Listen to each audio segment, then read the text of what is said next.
வணக்கம். லட்சுமி கடாட்சம் சேனல் பார்த்துட்டு இருக்க நம்ம ஃப்ரெண்ட்ஸ் எல்லாருக்கும் நன்றி. தொடர்ந்து சப்போர்ட் பண்ணிட்டே இருக்கீங்க. ரொம்ப சந்தோஷமா இருக்கு. இன்னைக்கு ஒரு மிக முக்கியமான ஒரு விஷயம். இந்த பதிவுல விளக்க பத்தி தான். விளக்குல நம்ம பயன்படுத்திய பொருளை பயன்படுத்தலாமா? அதாவது பயன்படுத்திய எண்ணெய், திரி இதெல்லாம் பயன்படுத்தலாமா? விளக்கு நம்ம எப்படி பயன்படுத்தணும்?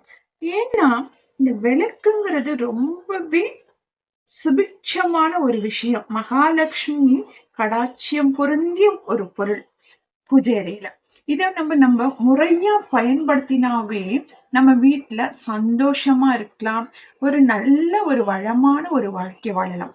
இதுக்காக தான் நிறைய பேர் இந்த விளக்குக்கு ரொம்ப இம்பார்ட்டன்ஸ் கொடுப்பாங்க. நிறைய கலர் கலர் திரி எல்லாம் போடுறாங்க. இப்ப பச்சை, சிகப்பு, மஞ்சள், வெள்ளை. ஆனா என்ன பொறுத்த மட்டும்தான் இந்த வெள்ளை நிறத்துல போட்டோம்னா அந்த தீபம் சுடர் பார்த்தோம்னாவே ஒரு புனிதமான ஒரு வெண்ணிறமான, ஏன்னா ஒரு சக்தியின் வடிவம் தான் அந்த சுடருங்கிறது.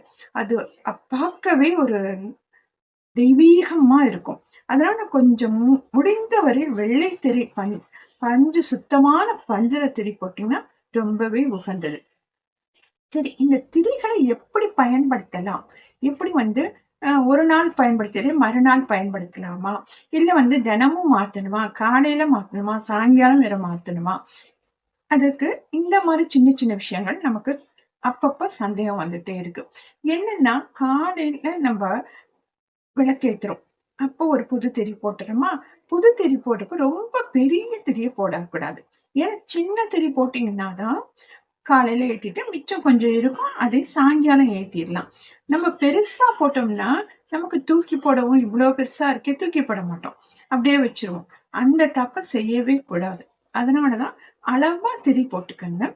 அதே போல எண்ணெய் அன்னன்னைக்கு கொஞ்சமா ஊத்துனீங்கன்னா அது நல்ல மணமா இருக்கும். நெய்யினால மணமா இருக்கும். நம்ம நல்லெண்ணெய் இல்லைன்னா நெய் தான் அடிக்கடி ஏத்துவோம். அந்த மாதிரி சுத்தமான நல்லெண்ணெய், சுத்தமான நெய் கொஞ்சமா ஊத்துனீங்கன்னா அன்னைக்கு எவ்வளவு தேவையோ அவ்வளவு ஊத்துங்க. அதான் ரொம்பவே நல்லா இருக்கும்.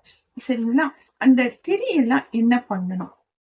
சரி, பயன்படுத்திய திரியை பயன்படுத்தக்கூடாது. அப்ப என்ன பண்ணலாம்? அந்த விளக்குல ஊறி நல்லா மகாலட்சுமி கடாட்சியம் பொருந்திய தீபம். அதை நம்ம கண்ட இடத்துல தூக்கி போடக்கூடாது. இது ரொம்ப முக்கியமா நம்ம தெரிஞ்சுக்கணும். கண்ட இடத்துல விளக்கு திரிய போடவே கூடாது. அதை நம்ம பயன்படுத்தினதுக்கு அப்புறம் அது ரொம்பவே சக்தி வாய்ந்த ஒரு திரி. பயன்படுத்திய அந்த விளக்கு திரி மிகவும் சக்தி வாய்ந்த ஒரு திரி. அதனால அதை கண்ட இடத்துல நம்ம போடக்கூடாது. அப்படியே போட்டோம்னா நம்ம வீட்டுல நல்ல ஒரு புனிதமான செடிகள் இருந்ததுன்னா அது பக்கத்துல மண்ணுல வச்சிடலாம். மணல்ல போடலாம். அப்படி இல்லைன்னா அதை கூட பயன்படுத்தி தான் ஆகணும்னா கண்டிப்பா பயன்படுத்தலாம். நல்ல முறைகளுக்கு பூஜை அறையில நம்ம சாம்பிராணி போடுவோம் இல்லையா? அப்போ நம்ம சூடம் வைப்போம். அது கொஞ்சம் இந்த விளக்கு திரி பயன்படுத்தி விளக்கு திரிய வச்சுட்டோம்னா நல்லா குடிச்சு எரியும். நல்லா சீக்கிரத்திலேயே சாம்பிராணி போட்டுக்கலாம். அதுவும் ஒரு சுபிட்சமான ஒரு விஷயத்துக்கு தான் அந்த விளக்கு திரியை நம்ம பயன்படுத்தியிருக்கோம். அதே போல நம்ம வீட்டுல பூஜை அறையில நம்ம அப்பப்ப கண் திஷ்டி ஏற்படாம இருக்கிறதுக்காக இந்த பஞ்சகவ்ய விளக்கு ஏத்துவோம். அந்த பஞ்சகவ்ய விளக்குல நெய் ஊத்தி ஏத்துவோம் இல்லையா? அப்ப இந்த விளக்கு திரிகளை கொஞ்சம் சேர்த்துட்டோம்னா அதுவும் நல்ல எல்லாம் பஞ்சகவ்ய விளக்கு எல்லாமே சேர்ந்து எரிஞ்சிடும். அது பஞ்சகவ்ய விளக்கு பத்தி நம்ம ஆல்ரெடி போட்டிருக்கோம்.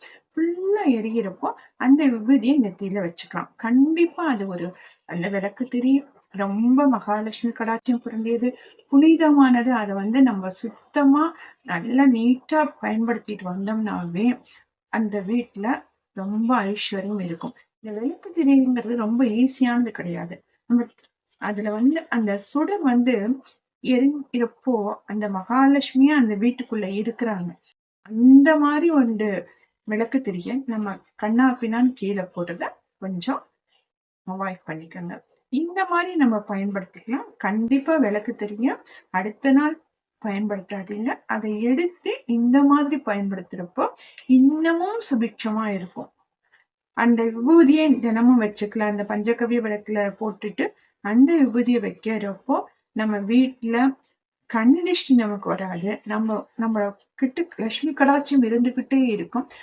இந்த மாதிரி நல்ல நல்ல விஷயங்களை நம்ம செய்ய செய்ய நம்ம வீட்டுல லட்சுமி கடாட்சம் இருந்துட்டு இருக்கும், செல்வ வளம் பெருகும்.